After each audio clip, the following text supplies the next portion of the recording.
Boa noite a todos. Esse é mais um encontro do grupo de estudos para leitura e debate dos livros do Bert Hellinger. O livro que nós estamos lendo no momento é Olhando para a Alma das Crianças.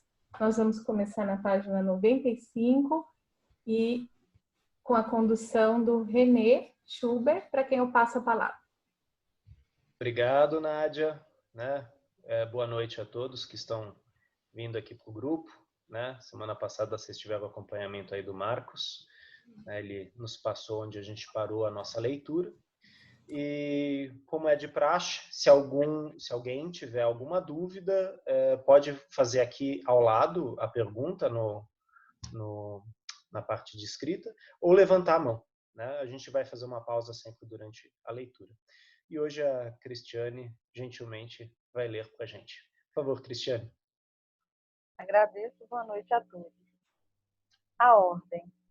Essa é a pedagogia sistêmica, uma pedagogia completamente diferente. Esse é o segredo deste trabalho. Trata-se de ajuda para a vida de uma forma especial. Aqui, ajudo crianças a sair de um emaranhamento e algo é colocado em ordem em um sistema familiar. A desordem em uma família é sempre a mesma. Membros que pertencem são excluídos. A uma família pertencem também as suas vítimas. Se alguém da família tivesse envolvido na morte de alguém, talvez de maneira culposa, esses mortos pertencem ao sistema. Estão presentes, atuam, se fazem notar frequentemente através de uma criança. Essa criança, então, olha em direção a ele. Se os outros não olharem para lá, o comportamento da criança permanece inexplicável para ele. Aqueles aos quais isso realmente diz respeito devem olhar para lá. Então a desordem entra novamente em ordem. Ordem significa sempre que o excluído é reintegrado. É nisso que foco acima de tudo em meu trabalho, agora e sempre. Isso é ajuda para a vida de uma forma abrangente. Ela abre a visão para outras conexões. Com isso, fica mais fácil ajudar as crianças e seus pais. O amor sapiente. Um dos panos de fundo que trazem dificuldade às crianças é achar que são capazes ou que é permitido a elas assumir algo pelos seus pais ou antepassados. Isso gera infinitos problemas para os filhos e seus pais. Para entender isso, devemos saber algo sobre a diferença entre as diversas consciências. Consciência leve e consciência pesada. Sentimos nossa consciência como consciência leve e como consciência pesada, como culpa e inocência. Muitos acreditam que isso tem a ver com bom e mal, mas não tem. Tem a ver com ligação à família e separação desta. Através da consciência, todos sabem instintivamente o que devem fazer para pertencer. Uma criança sabe instintivamente o que deve fazer para pertencer. Ao se comportar de maneira correspondente, tem a consciência limpa. Assim, consciência limpa significa sinto que tenho o direito de pertencer. Quando a criança age de outra maneira ou quando nós agimos de outra maneira, temos medo de perder o pertencimento. Esse medo é a consciência pesada. Consciência pesada significa tenho medo de ter perdido o direito ao pertencimento. Essa consciência varia de grupo para grupo. Ela varia até mesmo de pessoa para pessoa. Por isso, temos consciências diferentes perante o pai e perante a mãe, e consciências diferentes no trabalho e em casa. Ou seja, a consciência se modifica constantemente, pois a percepção do que temos que fazer para pertencer também é variável. Através da consciência, distinguimos aqueles que pertencem a nós daqueles que não pertencem a nós. Ao nos vincular à nossa família, a consciência nos separa de outros grupos e nos fortalece para nos separarmos dos outros. É por isso que a consciência nos faz ter sentimentos de rejeição perante outras pessoas e grupos, porque esses sentimentos têm a ver com pertencimento e não com bom e mal. Essa é uma das consciências, a consciência que sentimos. Através dessa consciência, distinguimos entre bom e mal, mas sempre em relação a um determinado grupo. Só um instantinho, Cristiane. Ok. No cabelo. Eu acho muito interessante essa parte, até porque hoje mesmo eu estava falando dela com o Hamilton. O Hamilton postou um texto, não sei se vocês viram, sobre a consciência. Leve, consciência pesada. Então é muito interessante ver que um colega nosso está levando isso para o grupo e aparece aqui na nossa leitura também. Mas antes disso, aparece na ordem a questão das vítimas, né? Que muitas vezes a vítima também pertence ao nosso sistema. E o Hellinger ele faz uma distinção aqui, inclusive aqueles que talvez tenham cometido algo não de forma dolosa, mas de forma culposa, né? Por exemplo, um acidente de carro. E é interessante como essas informações elas não estão acessíveis para nós, né? Muitas vezes o cliente traz algo, um sintoma, que aponta para esse lugar, mas o nosso cliente ele não tem consciência daquilo, ele não tem informações sobre aquilo. Há algum tempo atrás, eu tive uma cliente que trouxe sintomas graves de fibromialgia. E ela era muito jovem, tinha 26 anos, e essa questão da fibromialgia afetava a possibilidade dela poder ser mãe, né? Então o tema todo envolvia isso. E o campo mostrou um luto, né? Mostrou uma pessoa que tinha morrido e a necessidade daquilo ser reconhecido. E foi perguntado, né, para a cliente sobre a perda de alguém e tal, e ela falava, não houve nenhuma perda, nada que me chamasse a atenção. E como é na constelação, nós seguimos o fluxo, né, que se mostrava no campo. E meses depois, ela entrou em contato comigo e falou, meu pai, quando ele era jovem, ele esteve envolvido num acidente. Ele atropelou uma criança. E essa criança morreu. E isso é uma coisa, logicamente, ele foi responsabilizado legalmente e tal, mas foi um acidente. A questão é que essa culpa no pai, esse peso no pai, de alguma forma estava no campo. Não era uma informação que ela tinha, mas parece que o peso estava presente no sistema. E a partir daquele trabalho de constelação, quando ela levou essa questão para o pai contou o fato, a mãe também sabia do fato, e ele trouxe isso, nossa, depois de tanto tempo, eu consigo olhar para isso de outra forma, talvez mais madura, talvez mais integrativa, né? Isso levanta várias reflexões, talvez para nós, facilitadores, né? Será que a fibromialgia eram sintomas de atropelamento? Será que, né? Esses.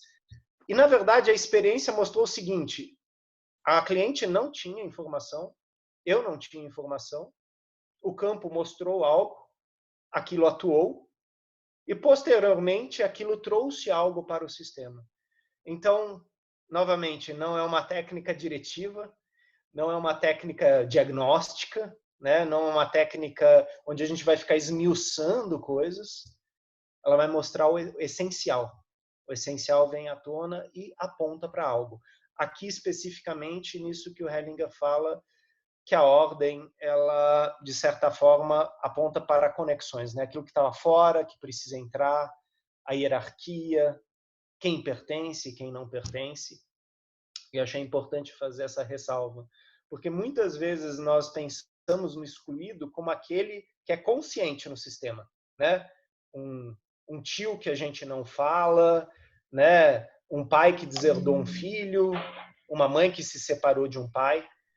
E muitas vezes isso também está ligado a fatos distantes, mas que reverberam novamente por essa consciência, né? Essa consciência, aí a gente também entra no tema das lealdades invisíveis, né? De como estamos a serviço disso para o sistema. E muito importante essa ressalva que o Hellinger faz aqui da consciência não como bom e mal, mas sim leve e pesada de acordo com seus efeitos no campo, né? Porque muitas vezes a gente pensa, não, ele está com consciência pesada porque ele fez algo errado, né?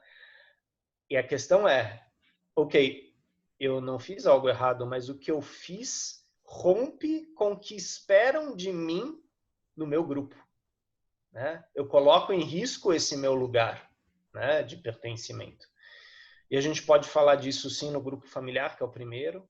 A gente pode falar nos nossos relacionamentos afetivos com os nossos amigos. A gente pode falar no ambiente de trabalho, né? Boa consciência, má consciência.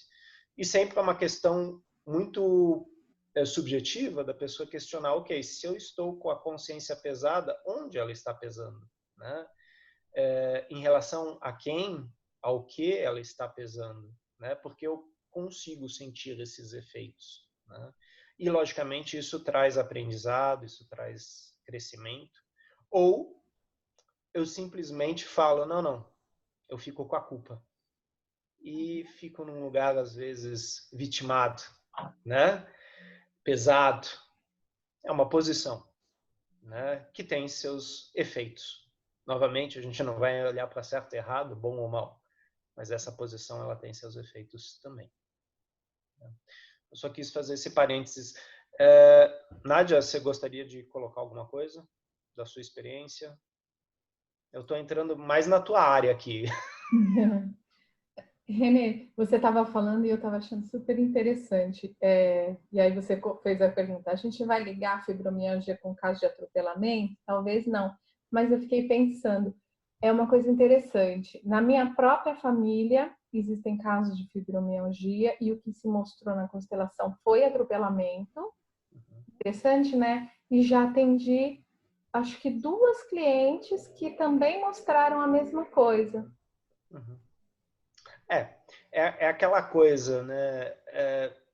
É uma generalização, mas logicamente nós não vamos estabelecer uma teoria geral em cima desse evento. Mas é interessante observar, né? Sim. Porque como o Stephen Hausner às vezes aponta, né? Como esses sintomas, né? Como eles estão a serviço de algo do sistema. A questão é que eles estão extremamente codificados, né? Eles estão confusos com vários símbolos. E para você destrinchar esses símbolos, existem os símbolos que são meus, né, do paciente. Existem aqueles símbolos que pertencem a pessoas do meu sistema, né? Então, é uma sobreposição. A gente já vai chegar nisso no capítulo do emaranhamento, né? Quer dizer, aquele novelo que, assim, eu não sei até que ponto eu comecei a contribuir com o novelo. Eu sei que eu estou no novelo, mas ele se perde lá para o fundo. E muitas vezes lá no fundo tem informações que eu não tenho acesso. E aí é o precioso da constelação familiar. Eu não preciso saber, né? Eu posso confiar que o campo vai mostrar algo que vai reverberar em mim, no meu sistema. Assim como o sintoma reverbera em mim, em meu sistema, né? Então é como se o campo abrisse e falasse, não, agora a gente pode olhar para isso. A gente pode movimentar um pouco isso, né? E geralmente em gerações posteriores, né? Talvez entre aí aquilo que o Carl Gustav Jung falava muitas vezes do peso de um complexo ou talvez de um segredo, né? Se eu revelar nessa geração, eu coloco muitas pessoas em risco, muitas pessoas que talvez não gostariam que aquilo fosse revelado. Agora, na segunda, terceira, quarta geração, aquele segredo não tem mais esse peso. Mas ele não é sabido. Só aparece o sinal, o sintoma. Mas sim, a gente pode ver essas coincidências, né, relacionadas a sintomas e no campo. E quando a gente lê o livro A Cura, de Bert Hellinger, onde ele fala muito de drogas, né, fala muito do tabagismo, do alcoolismo, a gente fala, nossa, isso aqui é uma teoria geral, então? Não. são muitos casos bem parecidos, né? E o Hellinger sempre fala, ok, vamos olhar no campo, né? Quer dizer, vamos ver o que se mostra, né? Existe sim uma hipótese, mas a gente vai primeiro permitir que o campo mostre como que essa hipótese se mostra ou não se mostra. Sim. E ele sempre dizia também, né? Se alguém tem algum conhecimento de algo diferente disso, eu estou sempre aberto a conhecer também, né? Uhum, sim. Ele falava. Sim. E temos consteladores que estão agregando muitas técnicas diferentes, né? E elas também trazem informações, acréscimos, né? Mas o que eu sempre acho muito fantástico é como flui, né? O como se mostra sem você precisar fazer um estudo aprofundado, né? Assim como eu, né? Você, Nádia, como psicóloga, atendendo dentro do sistema judiciário, a gente faz anamnese, a gente faz levantamento, eu mais na parte clínica.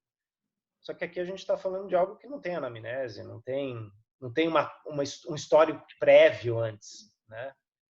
Nós entramos na postura e sentimos o que o campo mostra. E na maioria das vezes quem vai mostrar é o cliente, né? Não é nem a gente. Né?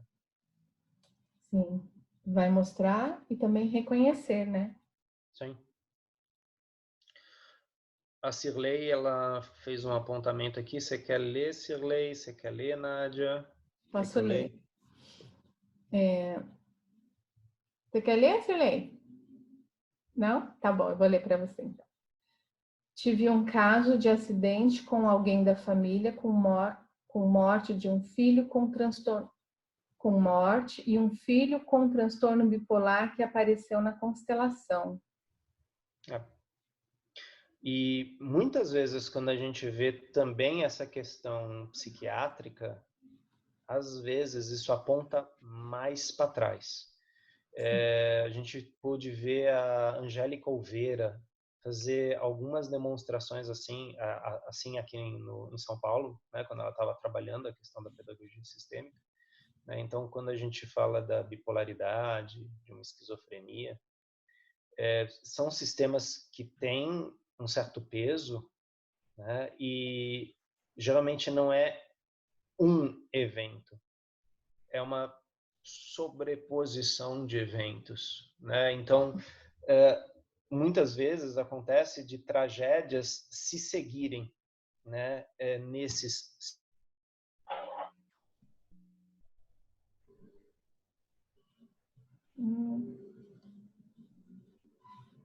Acho que o vídeo do René travou, né? Isso eu ia perguntar.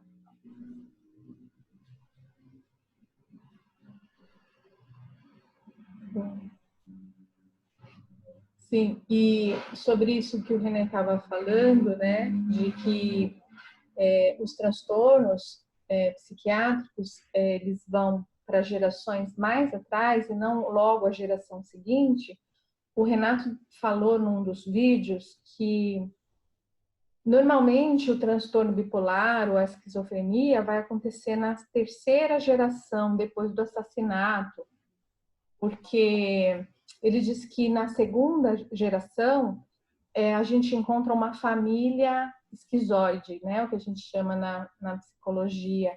A família vai ficando um pouco confusa, um pouco estranha, e depois na terceira geração aparece o sujeito que manifesta o sintoma mesmo. Né? Então, esse acidente talvez seja como o René estava explicando, né? De uma confluência de eventos que se repetem a cada geração. Ô, Nádia, até René retornar, se você não souber, tô tranquilo. Mas e quando o acidente ele acontece não de maneira culposa, assim, não, nem dolosa. Acontece um acidente. Por exemplo, eu já há um tempo atrás, eu estava na minha via e veio um carro contrário e a pessoa estava ao volante bêbado e bateu de frente com o meu carro. Aí, falando de acidente aí, eu falei assim, gente, mas qualquer acidente é um evento ou não? Entendeu? Assim, uma questão de estar fora de ordem. Ou não? Assim, de verdade, né, Cristiane, não, eu digo sempre que não existem coincidências, né? Sempre é um encontro de destinos. Você disse que essa pessoa ela estava alcoolizada? Estava. Então, às vezes um acidente, se um acidente como esse causa morte da outra pessoa, muitas vezes é sentido no campo sistêmico até como um assassinato, né? Então, no seu caso, não aconteceu nada pior. Mas, às vezes, também a gente precisa ver... claro, se for um acidente, a gente precisa ver o grau, né, desse acidente, de quanto de dano que... Lesão, né? Isso. Né? Mas eu mesma, eu sofri um atropelamento e o Bert Hellinger fez uma constelação minha desse atropelamento e mostrou coisas até de outras vidas. Nossa, interessante. É, bem interessante, né? E ele disse, foi uma das primeiras constelações que ele falou sobre isso. E ele disse, eu te perguntei isso porque eu lembro de ter lido num livro, se não me engano, foi no Ordem da Ajuda que eu tenho, alguma coisa sobre acidentes, que ele fala, né, sobre essa questão, só que me veio na cabeça, assim, sabe? Porque assim, até hoje eu me pergunto, gente, como é que... Foi uma coisa, quando estávamos nós dois na via, ela é larga, e o homem me caçou e encontrou certinho. Entendeu? Então, assim... Vamos perguntar para o Nenê. Ele retornou? Retornou. Faz a pergunta para ele. Desculpa, tive Não, uma queda de energia aqui. Ah, ele está visível? Tá, ele tá. Tô aqui. Ah, porque eu estou no celular. Então eu só vejo você, Nádia. Ah, Pode fazer a pergunta, Cristiane. Agora eu tô de volta. Ah, agora eu estou te vendo. Ô, Renê, a respeito dos acidentes, existe graus de acidentes para ter essa questão do emaranhamento ou somente aqueles que são fatais? O que a gente percebe, isso entra numa temática bem sutil. Existem algumas pessoas que falam, por exemplo, de maldições, né? Existem tradições que falam que quando você tem azar, você está amaldiçoado. E por vezes a gente percebe que esse azar é um lugar, é um sacrifício. E assim como o Pato Donald, né? Eu sei que o exemplo é péssimo, né? Mas o Pato Donald na Disney, tudo dá errado para ele. E o primo dele, o Gastão, tudo dá certo para ele.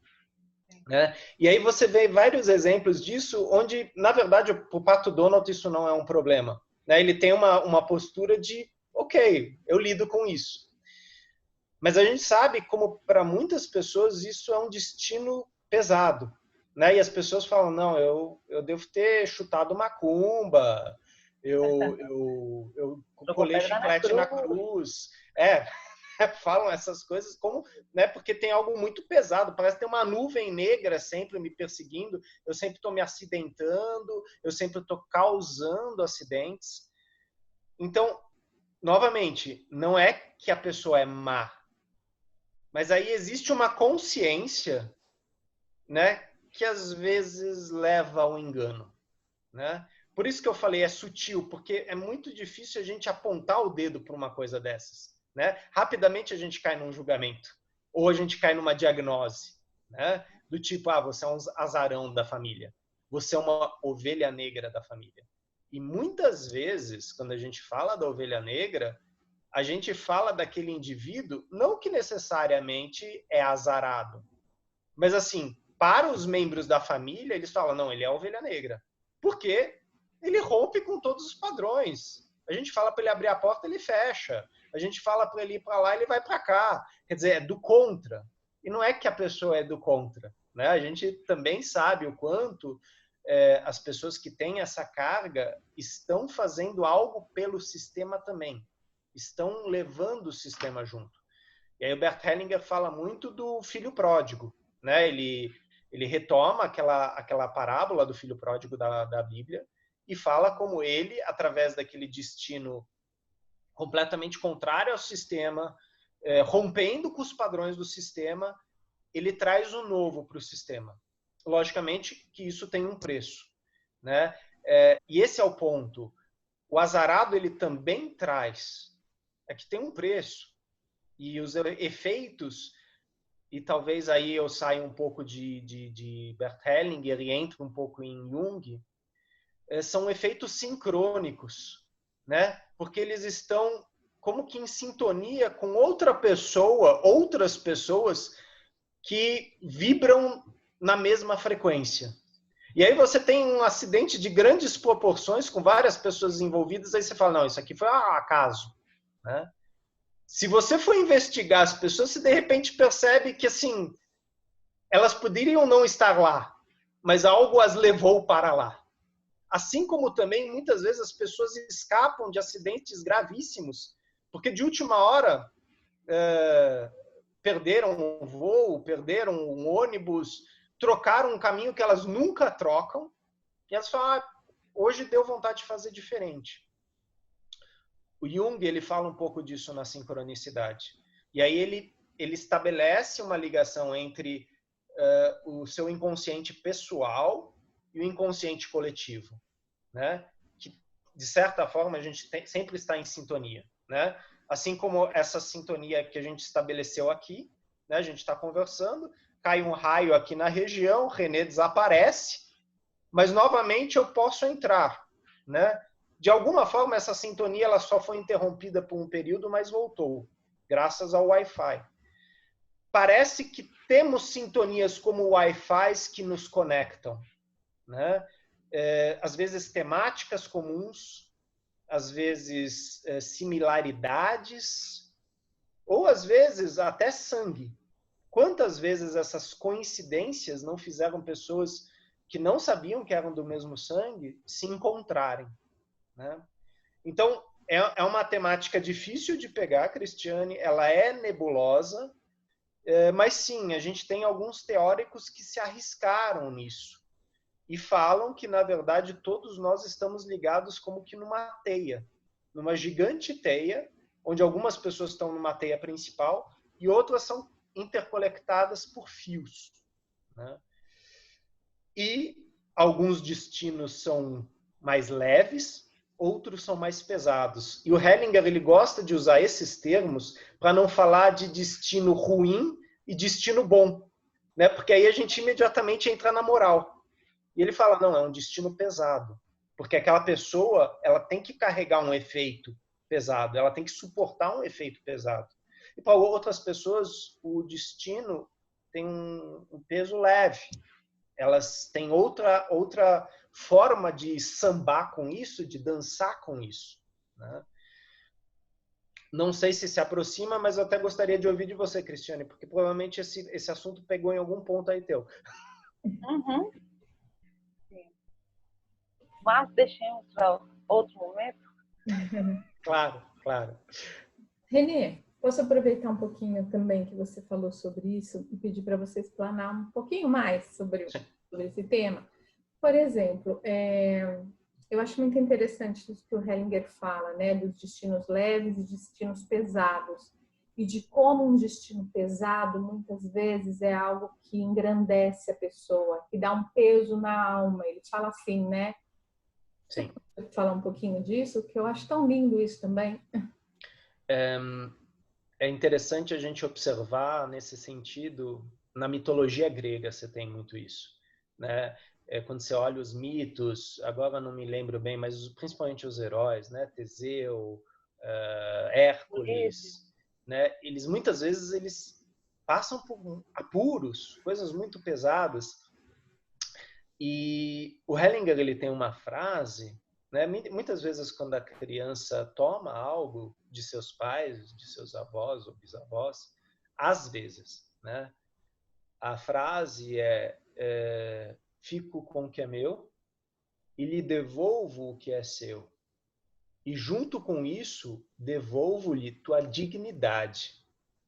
Então, é um pouco isso que você está falando. É um destino pesado e digno, porque graças a ele o sistema sobreviveu, né? Nós não sabemos o que nossos ancestrais tiveram que fazer para que estivéssemos aqui, mas talvez muitos deles tiveram que carregar culpas, tiveram que carregar, para não entrar em culpa, talvez, episódios dos quais eles se arrependam muito, mas não o suficiente para não tê-lo feito. Porque eles sabem que aquilo tinha um sentido, aquilo tinha uma razão, né? E aí a gente entra no trabalho que a Gláucia Paiva faz com a justa razão, né? Como em todo sistema ancestral, existem muitas vezes justas razões para fazermos o que fazemos, né? Só que isso também é um lugar no sistema que muitas vezes a gente não sabe a informação, a gente não sabe a história, a gente não sabe o que foi, como foi, mas a gente sabe que aquilo pertence lá. E sim, isso me dá importância se eu pego. Só que se eu pego, eu tiro a dignidade de meu ancestral. E às vezes eu quebro a cadeia. E se a gente lembrar daquela metáfora do Bert Hellinger como chama? Ele fala Römischer Chabrón, né, daquele chafariz romano, né, que ele fala que o pequeno dá para o médio, que dá para o maior, que dá para o grandão lá embaixo, e assim aquela fonte ela vai se alimentando. Se de repente uma dessas fontes resolve reter a água, porque ela acha, não, eu vou pagar esse preço para não forçar demais para o outro, ou de repente ela dá demais, né? Porque, não, isso aqui eu não vou pegar para mim. Ela causa um desequilíbrio, né? Logicamente, eu estou brincando aqui com a ideia de que uma fonte pode decidir uma coisa dessas. Mas, às vezes, um parente, ele fala, não, eu vou fazer isso pelos outros. E às vezes, ele rompe com a ordem fazendo isso. Porque ele assume um lugar que não é dele. Ele desrespeita alguém dentro desse sistema. Tem um filme que agora eu não vou lembrar, se algum de vocês lembrar, é um filme muito bonito e ao mesmo tempo pesado, de uma menina que tem câncer, né? Tem vários atores famosos de Hollywood, e assim, a mãe, ela tem várias filhas, e a filha mais velha tem câncer. E aí aparece no script da família, não que isso fosse uma coisa calculada e pensada, que uma das irmãs poderia ser doadora de um rim para essa irmã mais velha, para que ela sobrevivesse. E num determinado momento essa irmã vira e fala, mas eu não quero fazer isso. Eu quero viver minha vida. Eu não quero ficar presa na vida ou na morte da minha irmã mais velha. E ela fala isso com muita dor, com muita culpa, né?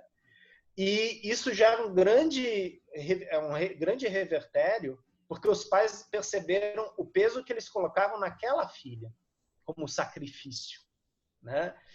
É um filme que vai mostrando isso e ele traz isso à consciência. Não no sentido de que havia uma intenção de fazer isso, mas que havia, ok, isto é uma possibilidade, né? E quando isso vem à tona, imediatamente os irmãos começam a culpar seus lugares de origem, ou seja, os lugares onde eles... Isso, uma prova de amor. Obrigado, Carolina. Uma prova de amor, esse é o filme. É um filme mais antigo. Ou seja, todos nós ocupamos lugares, todos nós temos uma missão no sistema intrafamiliar. Quem fala muito disso é Eric Berne, né? Pessoa com quem Bert teve contato, que desenvolveu a análise transacional, né? E a questão é, eu posso tomar consciência desse script e assumir ele como uma decisão, e a partir daí eu falo, sim, eu vou honrar o sistema do meu jeito. Ou eu falo, não vou fazer isso. Eu vou tentar passar isso para alguém. E muitas vezes aí eu sobrepeso o sistema. Ou ainda, no caso do emaranhamento, ou da lealdade sistêmica, eu olho lá para trás, para o meu pai, para o meu avô, para o meu bisavô, e eu falo, nossa, que pesado isso. Eu acho que eu conseguiria fazer algo por isso. E assim vovô sobrevive, assim o bisavô fica bem, Quer dizer, eu estou tomando algo lá de trás do sistema, com a melhor das intenções, sim, como uma prova de amor, só que eu estou desrespeitando a hierarquia, né? Então, quando a gente fala, muitas vezes, dessa questão do pesado, e do pesado que muitas vezes dignifica, se eu tiro o pesado do outro, eu tiro a dignidade, eu tiro o respeito, né? E por isso que na mitologia grega, muitas vezes a gente vê que os personagens, eles passam por provações pesadíssimas, e por isso eles são heróis, né? Porque eles encararam aquilo.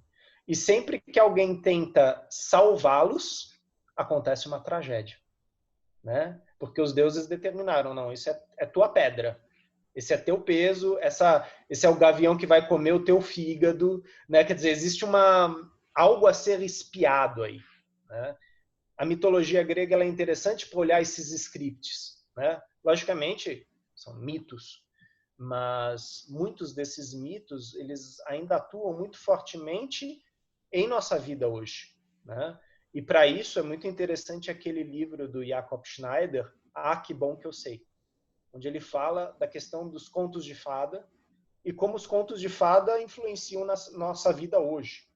Ou como, por exemplo, hoje que nós temos cinema, como alguns filmes nos impactam, no sentido de tirar o nosso ar e a gente fala, nossa, esse filme é o filme da minha vida. Muitas vezes é porque tem um script lá. Talvez não seja da sua vida, mas seja um script muito próximo ao do seu sistema. E isso é uma ótima reflexão, isso é um ótimo tema para terapia, isso é um ótimo tema, às vezes, para constelação, né? E eu sei que os meus professores, o Peter Atsu e o Kuspelter, eles faziam workshops assim, né? Onde você constelava o seu conto favorito. E a ideia é olhar para esse script e como ele afeta você hoje.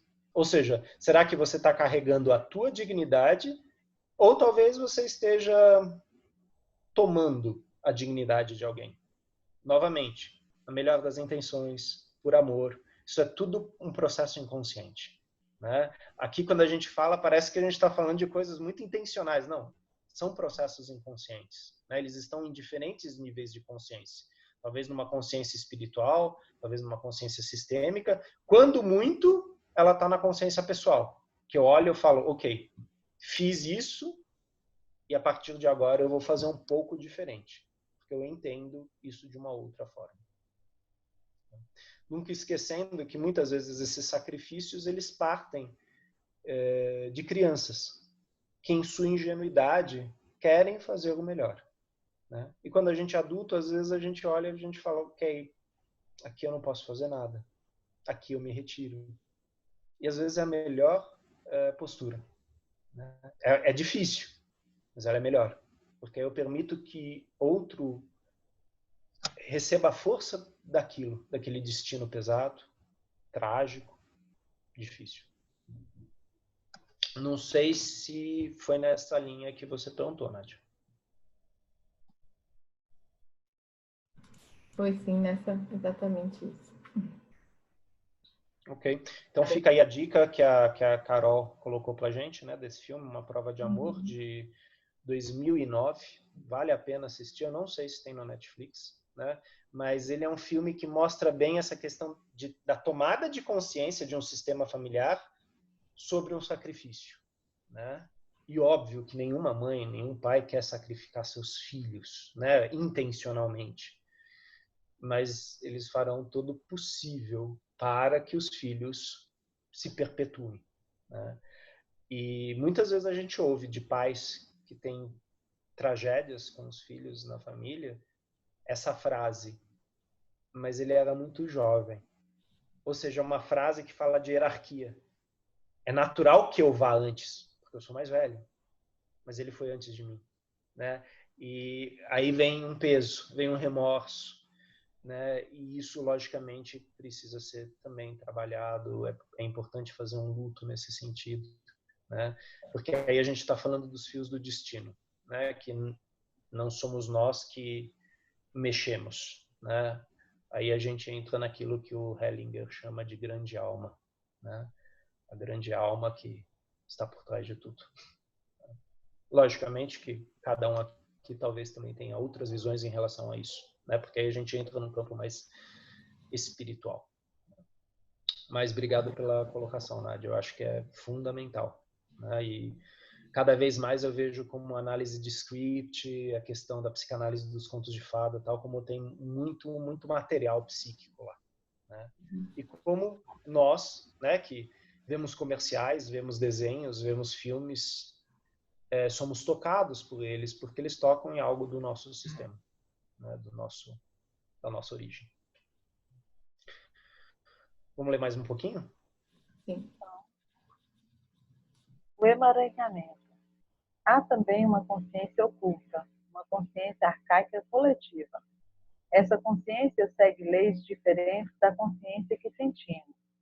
Essa consciência é a consciência do grupo. Essa consciência faz com que tudo no grupo e na família, no sentido amplo, tenha sua ordem. A essa ordem pertence, em primeiro lugar, o fato de que todos aqueles que pertencem têm o mesmo direito de pertencer. Essa é a lei fundamental. Entretanto, através da consciência que sentimos, excluímos algumas pessoas da família. Aqueles que pensamos ser maus, mas também aqueles de quem temos medo.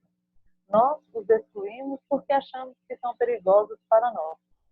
Aquilo que fazemos de consciência limpa através da consciência que sentimos é condenado por essa outra consciência.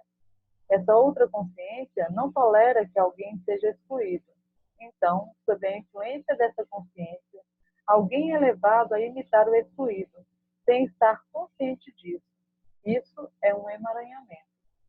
A partir daí, podemos perceber que muitas crianças, cujo comportamento achamos estranho, que estão sob ameaça de suicídio, que estão viciadas, ou seja lá o que for, estão conectadas a um excluído. Estão emaranhadas com ele. Assim, não podemos ajudá-las até que outras pessoas na família também olhem para esse excluído e o acolham de volta na família e no próprio coração. Assim, as crianças ficam livres desse emaranhamento. Para ajudar essas crianças, os outros na família que estão desviando o olhar devem, finalmente, direcioná-los. Aqueles que têm raiva ou rejeitam alguém devem se virar para essa pessoa com amor e acolhê-la na família. Esse é o pano de fundo de muitas dificuldades vivenciadas por crianças e das preocupações que os pais têm em relação aos filhos. O amor cego. Entretanto, há mais uma lei nessa consciência. Ela também gera dificuldades para as crianças. Segundo essa lei, aqueles que pertenceram à família primeiro têm precedência em relação aos que vieram depois. Ou seja, existe uma ordem entre eles. Essa ordem deve ser preservada. Muitas crianças ousam assumir para si algo dos pais para ajudá-los. Ao fazer isso, violam essa ordem. A criança diz ao pai ou à mãe, sob a influência dessa consciência, frases internas como: assumo isso por você, espio por você, morro por você, fico doente por você. Tudo isso por amor, um amor cego, todavia. Isso leva a comportamentos como vício, risco de suicídio e agressividade. Essas formas de comportamento e a colocação em risco de si mesmo têm a ver com a tentativa de assumir para si algo pelos pais. Assim, a ordem é desrespeitada e a ordem do amor é perturbada. Ordens restabelecidas. Quando sabemos sobre essas ordens, nós as restabelecemos. Ou seja, os pais, ou quem quer que seja, assumem as consequências de suas ações. Então a criança está livre, não precisa assumir mais nada por ninguém. A violação dessa ordem original é punida por essa lei. Isso significa que toda criança fracassa ao tentar assumir algo para seus pais ou para outras pessoas que já vieram antes delas. Nenhuma tentativa de assumir algo para os pais é bem-sucedida. Ela está fadada ao fracasso, para todos. Devemos saber disso. Por isso, conduzimos as crianças para fora dessa situação. Primeiro, olhamos para os pais, e deixamos os pais resolverem o problema. Aí, as crianças ficam liberadas. Assim que os pais o resolvem para si, os filhos ficam em paz e se sentem acolhidos. Essas são as leis fundamentais que devemos ter em mente e compreender internamente se quisermos ajudar crianças difíceis. Só um instantinho, Cristiane. Ok. Então, entrando até nessa pergunta que a Nádia fez, né, a gente viu que esse capítulo, de certa forma, ele entra exatamente nisso, né? E o Hellinger, ele fala, né, que não existem crianças más, né? Que todas as crianças são boas. Mas sim, existem crianças difíceis, existem crianças que trazem, né, um destino difícil, um peso a mais. E esse olhar sistêmico, ele permite não que necessariamente o professor, o pedagogo vá intervir no sistema, mas entender que existem lugares que talvez estejam invertidos nesse sistema, né? Que de repente, e aí eu vou fazer uma brincadeira, né? As crianças estão jogando o jogo do mico e no meio do baralho do jogo do mico tem uma carta de um baralho comum. Tem um rei de copas, né? Um coringa. Dá para jogar o jogo do mico com isso? Dá. Mas ele está fora de lugar. Ele vai a longo prazo causar um peso. Ele precisa retornar ao seu lugar. Ou, pelo menos, a ordem deste jogo, né, do mico, precisa ser respeitada. Onde as cartas são cartas de animais, né? Não são cartas de um jogo de cartas tradicional, como copas, ouros, etc. O Hellinger, ele coloca o termo, né, ordens restabelecidas, e em outros textos ele também fala disso, né? Logicamente, como facilitadores, nós verificamos se é possível restabelecer a ordem. Existem sistemas onde isso não se restabelece, né?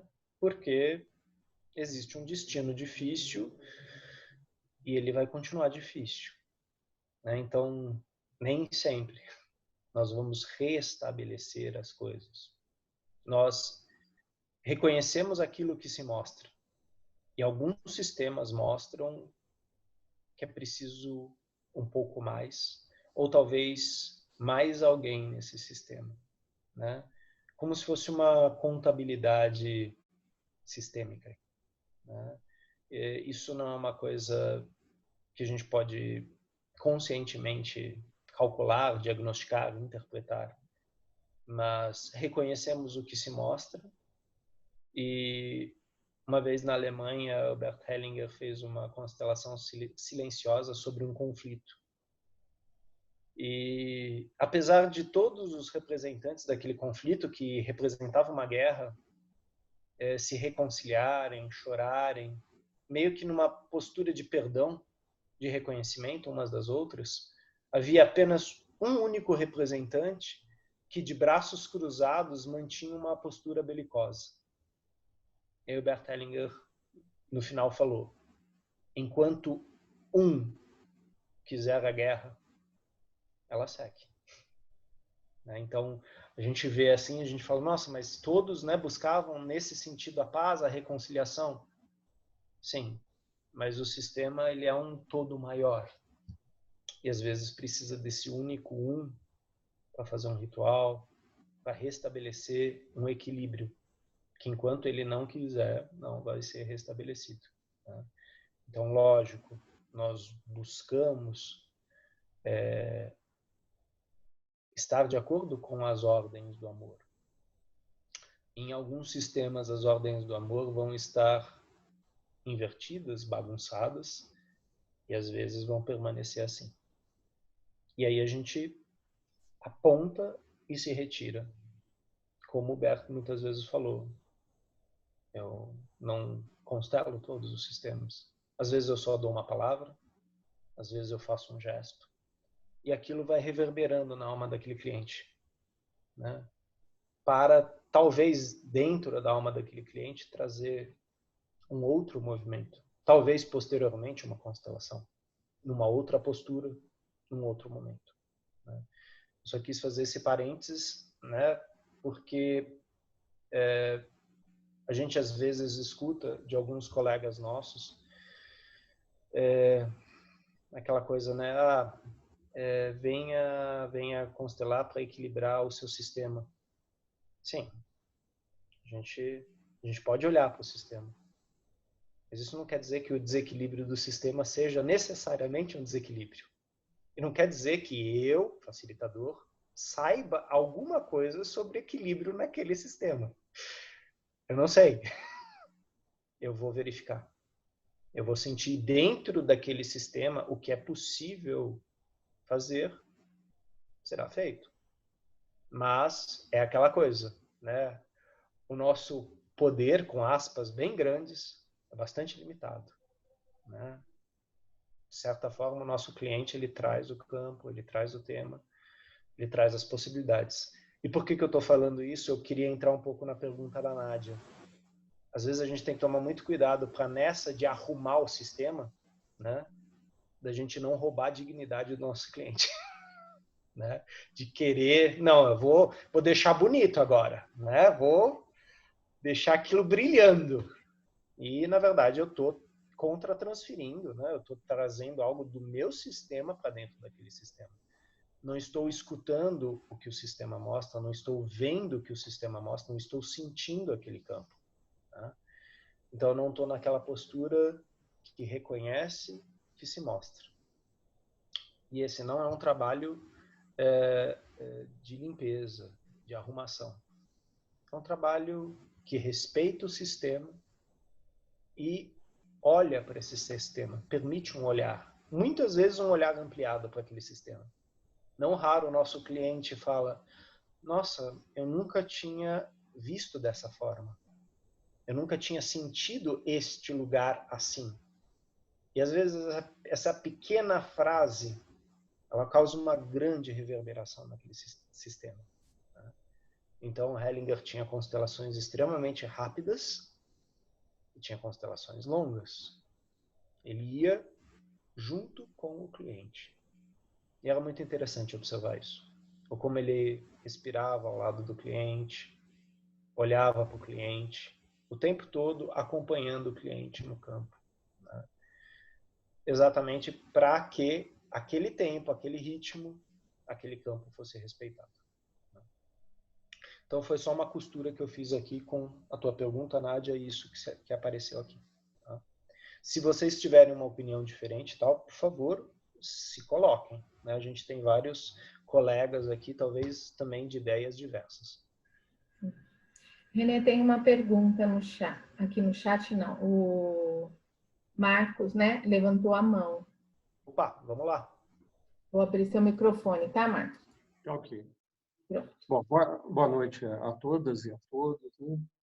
Eu estou acompanhando um caso de divórcio que é extremamente complexo. É uma família que o patriarca, né, o pai da mulher que está separando, era um daqueles antigos coronéis da política mineira, que mandava prender, mandava matar, mandava soltar, mandava ressuscitar. Né? Era o Estado era ele. Uhum. E a avó dessa mulher, ela morreu enlouquecida e abandonada.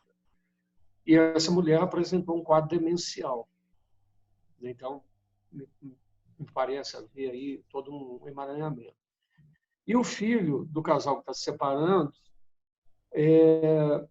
não está, do ponto de vista específico, bem, porque está muito conflito, né, entre o casal, e ele fez uma opção de ser padre.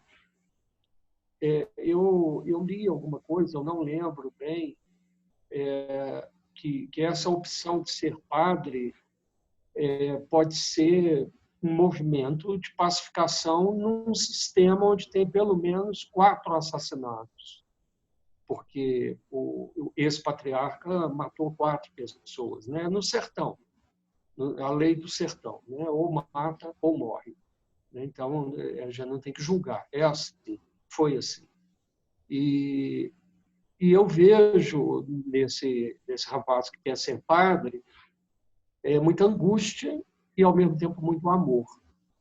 E ele entrou num processo de tentar salvar a mãe de um suicídio. A mãe fez chantagem com ele, disse que se ele fosse morar com o pai, suicidaria.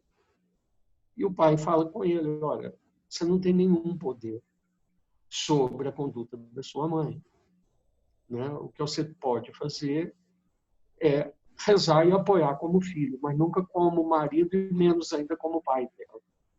Então, assim, é um caso que tem me ocupado muito, eu tenho refletido muito sobre isso e tem um pouco a ver aí com o que foi tratado agora. E aí eu te peço, Anê, se você puder dar uma pincelada assim, né, básica sobre essa questão, eu agradeço.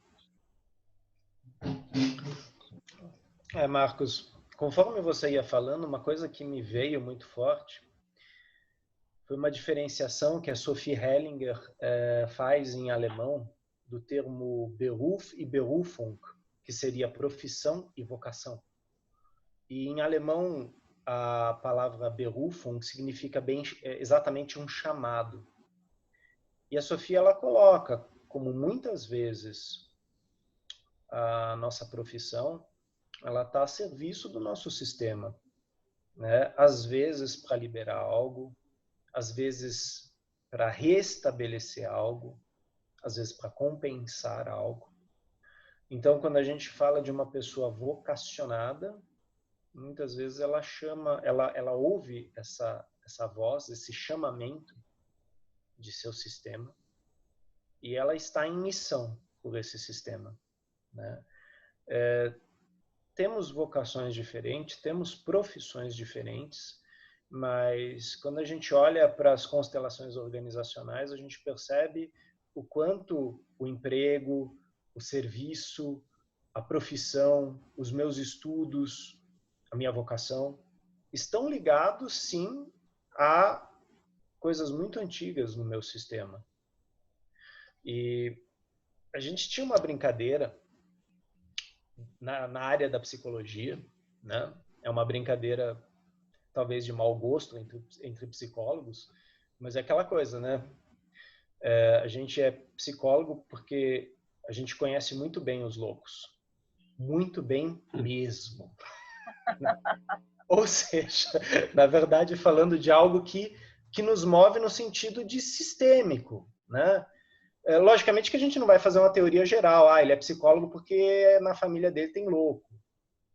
Mas existe sim uma busca no sentido de saúde mental, de olhar para a saúde mental, uma fonoaudióloga, uma fisioterapeuta, um psiquiatra, um ortopedista. Quer dizer, cada especificidade ela lança um olhar, ela faz um recorte da realidade. E muitas vezes você vê que ela está a serviço de algo muito maior. Às vezes, como o Hellinger fala, da comunidade, né?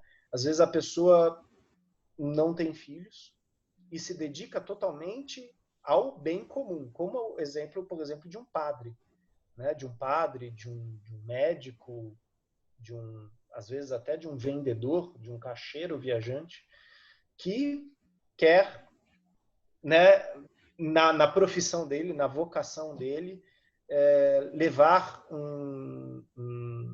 uma missão e seguir um chamamento, né? Teorias precisas em relação a isso, em relação a uma profissão representar tal resgate, tal, isso eu não tenho, mas que eu já vi muitas vezes as profissões estarem intimamente ligadas a emaranhamentos, a destinos difíceis, sim. Muitas vezes percebemos um profissional que trabalha na saúde mental, de repente numa clínica de dependência química, numa clínica psiquiátrica ou com crianças especiais, que ele está fazendo um resgate, às vezes, muito próximo dentro do sistema familiar dele. Não é por acaso que ele está lá, né? Então, às vezes, isso vem muito claro. Outras vezes, isso está bastante encoberto. Tá? meio que nebuloso, né? Por isso, tem que se olhar caso a caso. Você trouxe um caso com bastantes, como se diz, variantes, né? Inclusive no sentido de uma lei antiga, né? Leis antigas, né? Leis feitas pelo homem, né? Que entra no tema que o Hellinger fala da vingança, né? De resolver as coisas às vezes na faca, resolver as coisas na pistola, ou resolver porque eu sou mais forte, eu posso, né? Então, como que isso reverbera depois de 3, 4, 5 gerações? E o Hellinger ele chega a falar disso em alguns livros. O amor do espírito, a gente chegou a falar disso aqui. Eu lembro que o Renato abordou exatamente essa temática, né, de assassinatos e as reverberações desses assassinatos posteriormente nos netos, bisnetos, tataranetos. E o Hellinger ele tem uma visão específica em relação ao autismo, psicose, esquizofrenias e a relação que elas têm com homicídios, principalmente com o não reconhecimento das partes desse homicídio, ou seja, o feitor e aquele que foi vítima do feitor, né? O autor e a vítima, né? E como é importante juntar esses dois para que o ato seja reconhecido por ambos e um lugar no coração de ambos seja dado para isso, tanto da vítima quanto do agressor. E no livro Paz e Conflito, eu acho que o Hellinger trabalha muito isso, né? Porque aí ele fala principalmente da questão dos nazistas e dos judeus, né? Então ele faz uma bela revisão nesse sentido do conflito, da guerra, da violência e de como ela está em todos os sistemas, né? Às vezes a gente até fala, não, meu sistema é tranquilo, nós somos da paz. Sim, talvez a gente tenha alcançado um estado agora mais conciliatório. E talvez isso teve um preço. Talvez isso teve várias camadas, teve uma movimentação para que a gente conseguisse chegar nessa visão, nesse reconhecimento, né? E aí, novamente, talvez até fechando um pouco a temática aqui, não tem nada a ver com bom ou mal. Tem a ver com pesado e leve. E o que você trouxe para nós, Marcos, sim, é um destino pesado, né? E é muito importante você, como facilitador, olhar para esse peso e permitir que ele seja pesado para quem pode lidar com esse peso, né? Como uma postura. Não sei se ajuda, Marcos. Não sei se entra em contato com o que você trouxe. Sim, clareou bem, assim, vai... principalmente isso que você falou, né? Quer dizer, o peso existe, então não dá para negar o peso. E é muito, muito duro. E é um pessoal muito próximo mesmo, né? Então, eu estou atuando como advogado, nesse caso, mas também tentando entender sistemicamente todo esse processo. E isso que você falou por último, aí, né? Quer dizer, há um peso, e o peso é o destino. E talvez esse movimento, esse garoto que tem 18 anos, que quer ser padre, é um movimento de pacificação mesmo, né? de amor dentro de um sistema onde o ódio predominou. E ainda hoje, né? Porque apesar de ter havido aí o patriarca, né? Ser o antigo coronel, um dos filhos desse antigo coronel continua sendo coronel e continua seguindo a lei do mandar, não literalmente mais, né? Mas assim, o exercício do poder econômico, que é uma família milionária, e mais o exercício de um poder de prestígio social e da força mesmo de ter arma, de lidar com o temor, né? Inclusive aquele folclore do diabo guardado dentro da garrafa, isso ainda hoje, lá na Serra da Onça, no meio do sertão de Guimarães Rosa, ainda tem esses casos. E eu pude presenciar claramente a superstição em torno disso. Sim. Então, Aí é aquela questão, eu tenho que tentar trabalhar o possível, entendendo que o peso vai continuar existindo e que é um peso que é o destino, né, de quem vai vivenciar claramente essa questão. No caso, esse garoto de 18 anos, que está com a mãe demente, e o pai que cuidou dessa mãe dele.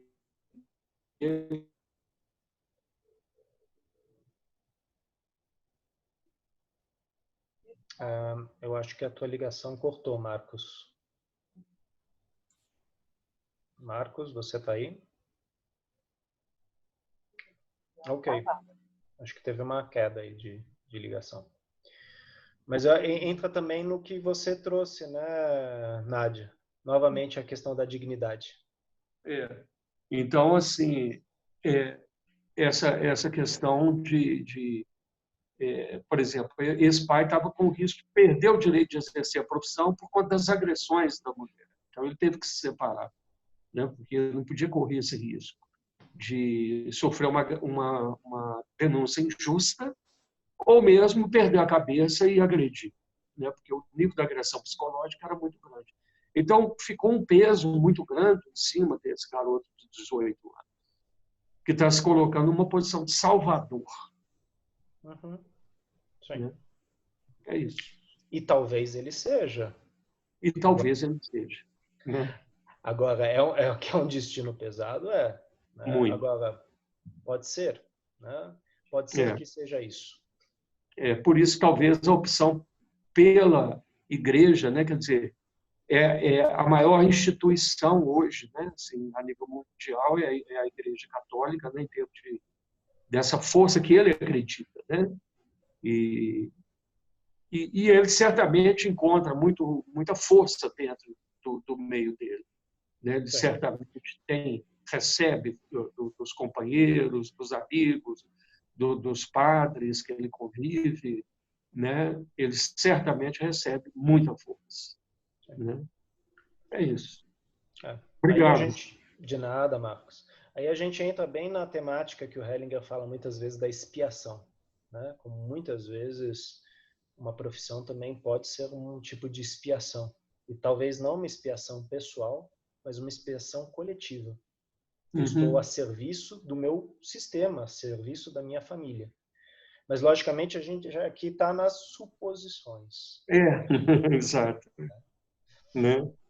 É isso mesmo. Mas já me ajudou a abrir novos olhares para esse caso. Que é um caso que realmente está me mobilizando muito, porque é um pessoal muito próximo. Uhum. Né? E esse pai que se separou é muito amigo meu. Uhum. Sim. Obrigado, Marcos, pela colocação. Obrigado a você. Nádia, você gostaria de colocar alguma coisa? Obrigada, Renê, pela oportunidade. Eu acho que a gente tem que encerrar, né? Porque Sim. Já deu o nosso horário. Sim. Eu gostaria de agradecer a Cristiane pela leitura e também a Nádia pela condução. Né? Semana que vem vocês vão estar com o Marcos. Né? Semana que vem, Renê, é o carnaval, né? Verdade. Semana que vem é o carnaval, acho que então a próxima sou eu mesmo. Tá bom. Estaremos aqui novamente. Agradeço a presença de todos e passo a palavra aí para a Nádia.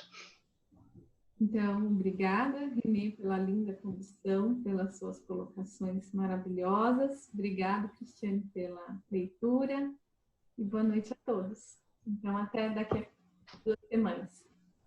Bom carnaval a todos. Juízo.